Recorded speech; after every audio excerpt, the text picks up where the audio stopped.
I'm Miss Tyler, and welcome to another episode of Context for Kids, where I teach you guys stuff most adults don't even know.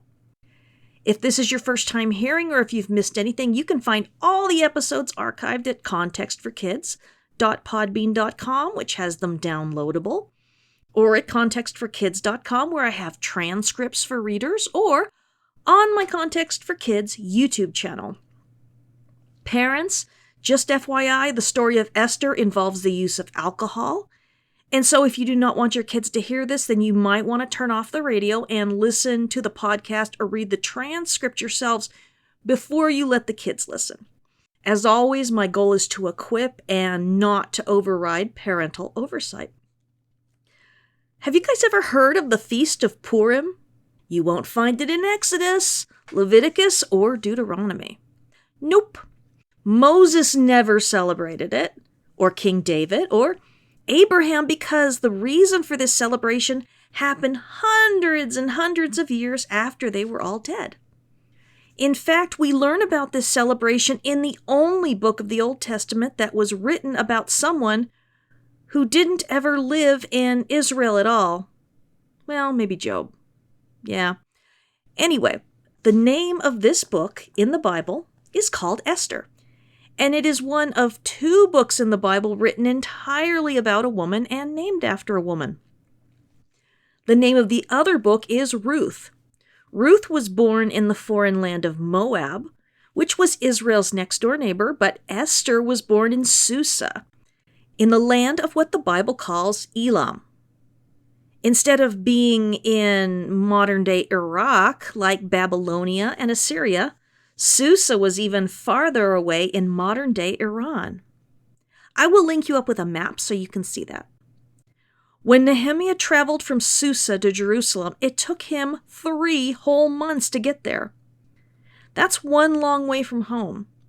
But for most Jews who were alive when Esther was born, Susa or one of the other cities of the Persians was just the only home they had ever known.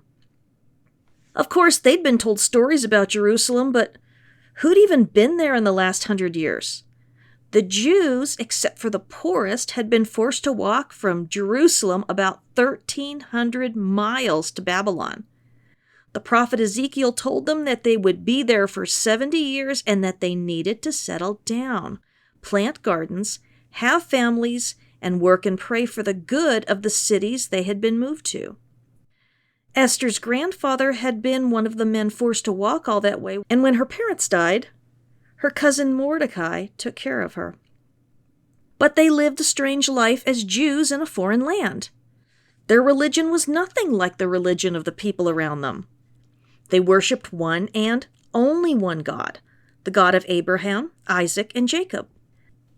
They didn't go near the pagan temples or eat the meat from their sacrifices. They didn't have idols in their homes. They followed the commandments that Moses had given them at Mount Sinai after God had freed his people from slavery. But their grandparents and great-grandparents actually did worship idols, and some of them even did it in God's very own temple. Their grandmothers cried in the temple for Tammuz in the hot months of summer, praying for him to come back from the underworld so that the rain would fall again.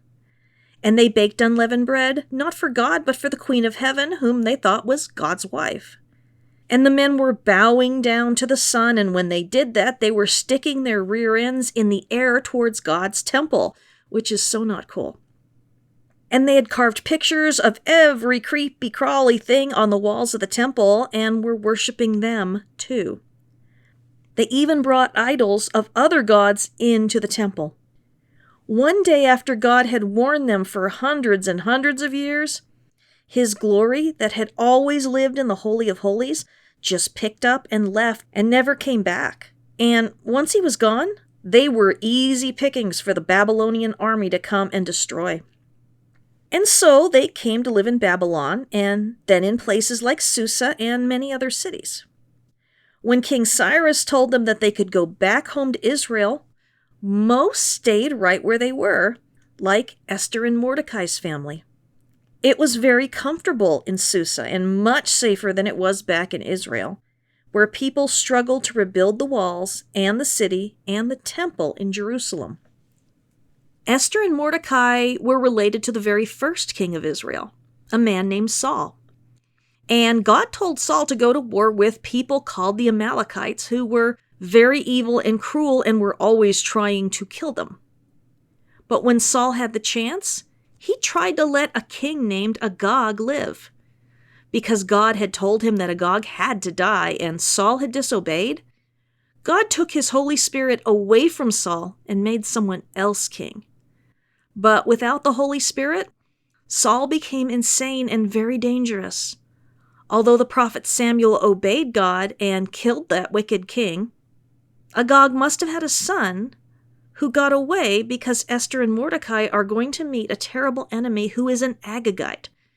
And that means he's a descendant of that wicked king of Amalek, the hated enemies of Israel since they came out of Egypt. Of course, none of that is Esther or Mordecai's fault, but it's going to create some very bad problems. But Esther isn't the first brave queen that we meet in the book of Esther. The first queen is not a Jew at all, but a very beautiful woman named Vashti. We don't really know much of anything about Vashti except for what happened to her when her husband, the king, threw one big party. You see, the king had been showing off to everyone in all of the Persian Empire, from Africa to India, about how rich and powerful and amazing he was for 6 whole months. And when he was done with that, he threw a huge party in his own honor for everyone who lived in Susa, where his palace was. Rich people, poor people, powerful people, and people who had no power at all. Everyone was invited, and they were allowed to eat whatever they wanted to and drink as much wine as they wanted. The party was at his palace, and it lasted for 7 straight days.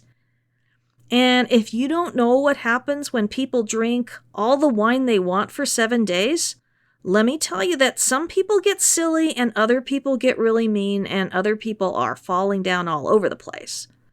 It's not a pretty sight. And people throw up, and when they stop drinking, they get terrible headaches and they're very cranky. So I want you to think about everyone in the entire city being like this. And they were all invited into the palace, so I would seriously hate to be working there during this party. And this brave queen, Vashti, was having her own party with just the women who were in the palace. Vashti was special and pretty, but very few people ever got to see her. She couldn't go outside the palace to go shopping or get her hair and nails done or to buy a new dress or shoes. Nor could she have a job or go to school. Nope, everyone came to her. She was protected because it was a very dangerous world, and besides, the king believed that only he and the people who worked in the palace should be able to be around her, and very few people could actually touch her. Was she a mom? We don't know if they had any children. Was she a princess from far away, or was she born right there in Susa? We don't know that either. In fact, we don't know anything about her thoughts or beliefs or how she spent her time. Did she have hobbies? Could she play musical instruments? Did she have a nice singing voice? What was her favorite color? The Bible doesn't tell us those kinds of things about, well, just about anyone. That's not what the Bible's for. The Bible is for us to teach us about God and not about the everyday lives of the people mentioned in the Bible. We learn about God based on how he reacts when people do certain things, whether he's patient or angry or whatever. Mostly, he's just really patient, which is a really good thing, or he would have zapped me with a bolt of lightning a long time ago. Well, Vashti was having her private dinner party with the other ladies while, somewhere else, everyone else is totally messed up from drinking wine for 7 days straight, and her husband, the king, decided that he wanted everyone to see how beautiful she was, and so he told her to come to them in her crown so he could show her off. I don't know about you, but if I were her, I would be really scared to do something like that, because when people have been drinking too much wine, you never know what they're going to do, because people who are drunk are unpredictable. They aren't their normal selves because they can't control themselves like they normally do. Unpredictable is a word that just means that we don't know for sure how they're going to react or act or exactly what they're going to do. When I was a kid, I had someone in my life like that, and I never really felt safe. It's important for us to always be safe people and to be able to control the things we do. Now, Jesus had wine to drink too, but we never see him acting badly. A little wine is fine, but 7 days' worth of wine is a really bad idea. So what did Vashti do when she was told to come to her husband's party where everyone in the whole city was drunk? She had a very hard decision to make because no one was allowed to say no to the king, but showing up at a party where everyone was drunk was very shameful, and she'd been taught since she was a small child the importance of never, ever being shamed. Being shamed was very dangerous for a woman, and although her husband wasn't thinking straight because he was drunk, Vashti knew that what he was asking her to do could ruin her reputation. It was a terrible choice to have to make, but Vashti couldn't allow herself to be shamed just so her husband could show off. When he wasn't drunk, she was sure he'd remember that. And Vashti had to trust that he would be happy that she disobeyed him because shame to her was also shame to him. In the ancient world, nothing was more important to people than having the respect of everyone around them. And a man's reputation, even if he was embarrassed for a while, could be fixed again. But not if you were a woman. So Vashti trusted her husband and said no. But her husband was a very proud and impulsive man, which will get many people into a lot of trouble as the story continues. To be impulsive means that he often did things without really thinking about the consequences. He was also very easily manipulated and influenced by others, which means his counselors could get him to do what they wanted him to do. He was angry, and so it was easy for his counselors to convince him that he needed to get rid of Queen Vashti because if he didn't, then it would be ruining family life for everyone because every man's wife would believe that she could say no to him. And they didn't think that a woman should ever be able to say no to a man about anything.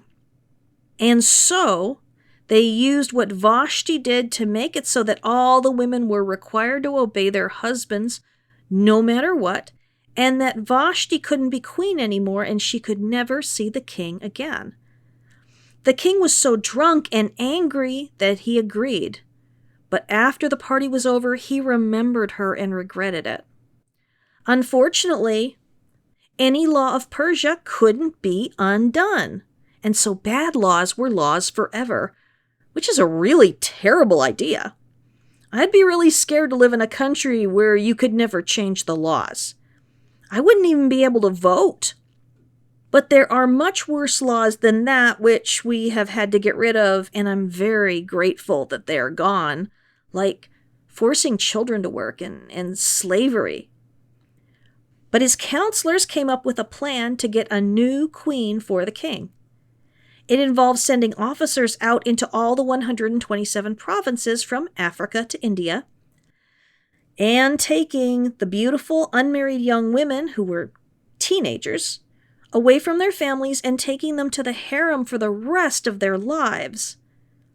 They would get to live in a fancy place and would have plenty of food and nice clothing, but they would never see their families again or have families of their own with a husband and children. And all this so that the king could choose a new queen. But the ones who weren't chosen weren't ever sent home again.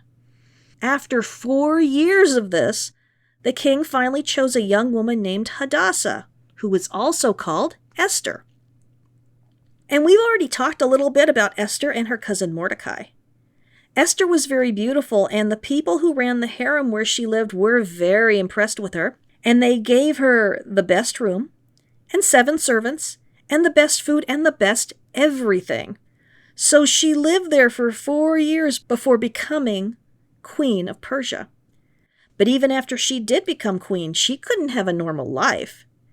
She couldn't visit her husband. He had to decide to see her.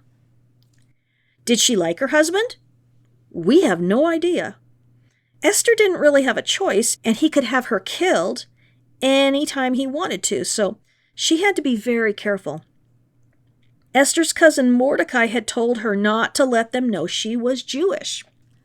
And that was very wise, because if she made the king angry, he might take it out on the Jews in some way. By hiding her identity, Esther protected her people from a king who could be very dangerous. But because of the hatred between her cousin Mordecai and a powerful man named Haman, a time came when Esther would have to make a difficult choice, just like Vashti. You see, her cousin had refused to bow down before Haman as he passed through the streets of Susa, and although Haman never noticed, someone told him, and when he found out that Mordecai was a Jew, a member of the same people who had killed his ancestors, well, that made Haman furious, and he decided to get revenge. But he didn't just want Mordecai dead. He wanted every Jew in the Persian Empire, from Africa to India, dead. Some scholars, and scholars are people who study the historical context of the Bible, what life was like then, well, they think that there were about 750,000 Jews spread out all over the Persian Empire. Just think about someone who is so ridiculous that he would want to kill that many people just because someone disrespected him. That's someone who should never have been given power, because he is way too touchy and prideful to be trusted with it. And so Haman tricked the king with lies about the Jews not being good citizens and being dangerous to his kingdom.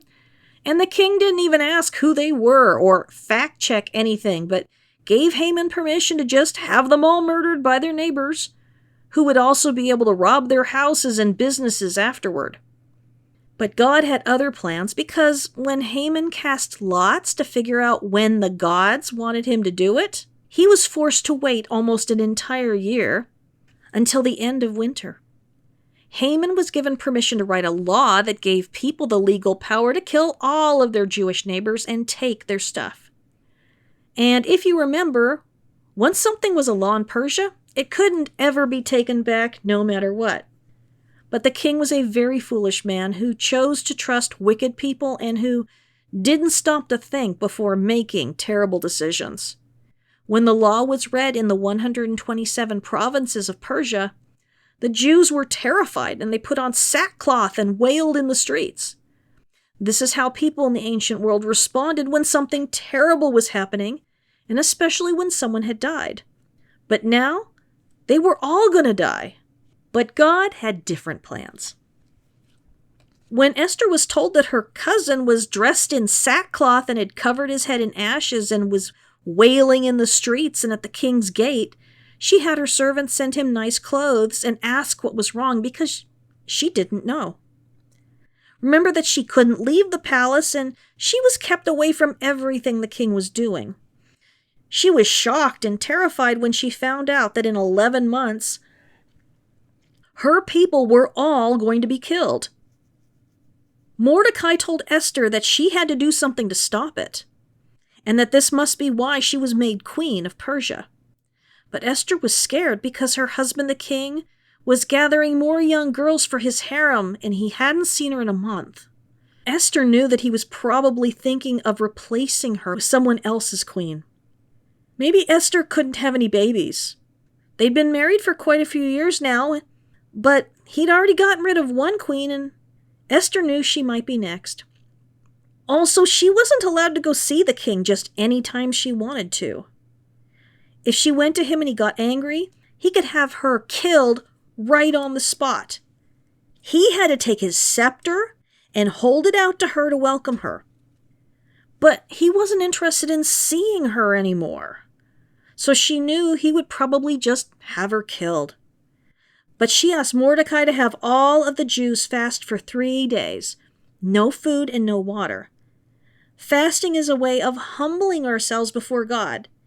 It's a form of prayer, showing God that we're completely in his hands. And so all the Jews in Susa did this for 3 days. On the 3rd day, Esther had her servants prepare a great feast for 3 people, and she put on her best clothes and went before the king. It was the first time she'd seen him in a month, so she didn't know how he felt about her anymore. She was pleasantly surprised when he held out his scepter to her and welcomed her to come closer to him. He asked her what she wanted and told her that he would give her up to half the kingdom. Wow! When God wants to give someone favor, which means he makes it so that people like us and want to do things to help us, or even just so they will listen to us, well, he really knows how to give favor in a big way. But Esther didn't ask for anything for herself. She only asked that the king would join her for a feast in his honor and that he would bring Haman as well. Now, that might shock you that she asked for the enemy of her people to come, but she had a very smart plan. So they came to her quarters and ate and drank wine with her, and her husband the king asked again what she wanted, that he would give her just about anything. And she surprised him by asking him to come again tomorrow and that then she would tell him what it was she wanted. It was like the best day ever for Haman, because in those days, inviting someone to eat with you meant that you were honoring them and showing them that you think they're important. It was an incredible honor. He worked for the king, but the queen chose him to have a feast with when she was almost never around men at all unless they were servants. And so he went home and bragged about it to everyone.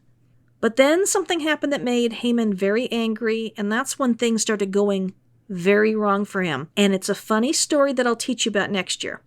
But he showed up at Esther's second feast the next day as planned, even though he'd been having the worst day ever. But it's about to get a lot worse.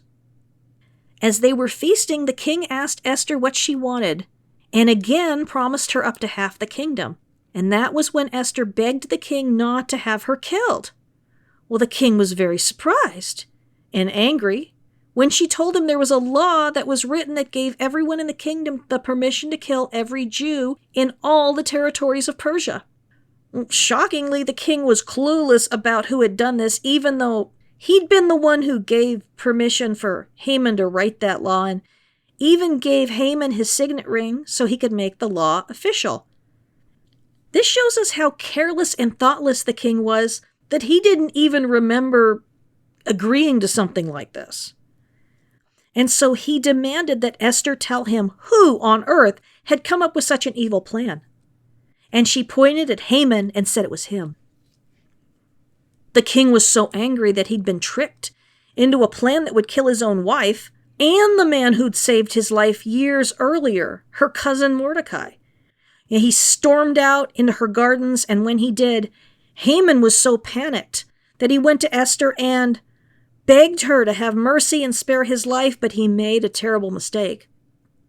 He flopped himself down on the couch where Esther was reclining, and that was a huge no-no. No man could touch the queen unless that man was a special type of servant who was sworn to protect and serve her. Any other man who touched the queen was guilty of treason, and when the king came back and saw Haman with the queen, he accused him of trying to harm her. And then it got even worse because Harbona, one of the servants of the king, told the king that Haman had built a gallows so that he could hang her cousin Mordecai, who had saved the king's life. The king told Harbona to hang Haman on his own gallows. When the king calmed down, he gave Esther everything that had belonged to Haman, and he gave Mordecai Haman's job. But the problem wasn't over yet, because there was still a law giving everyone in the kingdom permission to kill the Jews and rob them. And the law couldn't be taken back. So Esther and Mordecai worked together to come up with a plan that gave the Jews permission to fight back against anyone who wanted to hurt them, and that they could do to those people what would have been done to the Jews. And on the day that they would have been destroyed, the 13th of the month of Adar, at the end of the winter, they were instead able to defeat all their enemies, but they didn't take anything that belonged to them. The Jews were saved, and so there is a great celebration every year on the 15th of Adar to celebrate what God did for them, and that's called Purim.